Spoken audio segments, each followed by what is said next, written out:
The Holy Grail is traditionally thought to be the cup that Jesus Christ drank at the Last Supper, and it was used by Joseph of Arimathea to collect Jesus' blood at his crucifixion. From ancient literature to modern media, the Holy Grail has been used as an item of mystery for centuries. Many people hunted the holy relic, and many claim that they found it.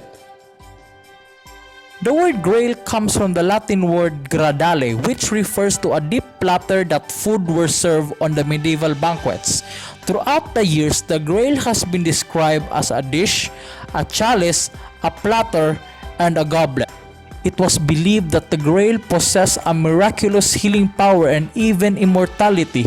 Its origins is traced back to a pre-Christian Celtic mythology as well as a Christian legend. The first quest for the Holy Grail first made its way into a written text in Chrétien Troyes, Old French and Finnish Romance, the Conte del Graal, which translated Story of the Holy Grail, which was written around in 1180 AD. Robert de Boron further specified its Christian significance around 1200 AD in his poem Joseph de Arimathea, mentioning the origins of the Holy Grail at the Last Supper and the death of Jesus Christ. Tales were told that Joseph of Arimathea brought the Grail to Glastonbury in England and buried the Grail. Others believe that the Knights Templar, a medieval order that protects the pilgrims traveling to the Holy Land, seized the Holy Grail from the Temple Mount during the Crusades and secreted it away.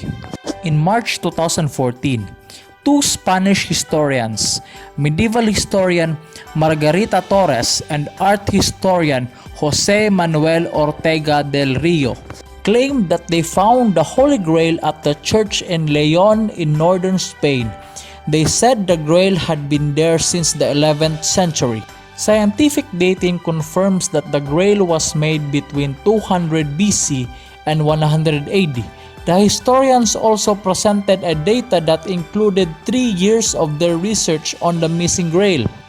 Despite the carbon dating is confirmed around the time of Jesus, there is no solid evidence that Jesus used it in the Last Supper, adding to the controversy around 200 more Grail cups around the world claiming to be the Holy Grail, and many scholars questioned whether the Grail ever existed at all or merely a legend.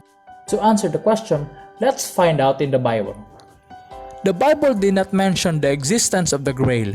Yes, probably Jesus uses a cup when he drank wine in his Last Supper found in Luke 22:20, but he never said, "Keep this cup, keep this chalice, or keep this Grail, for it is holy."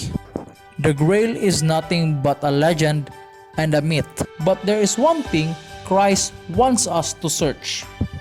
Matthew 6:33, "But seek ye first the kingdom of God and his righteousness, and all these things shall be added unto you."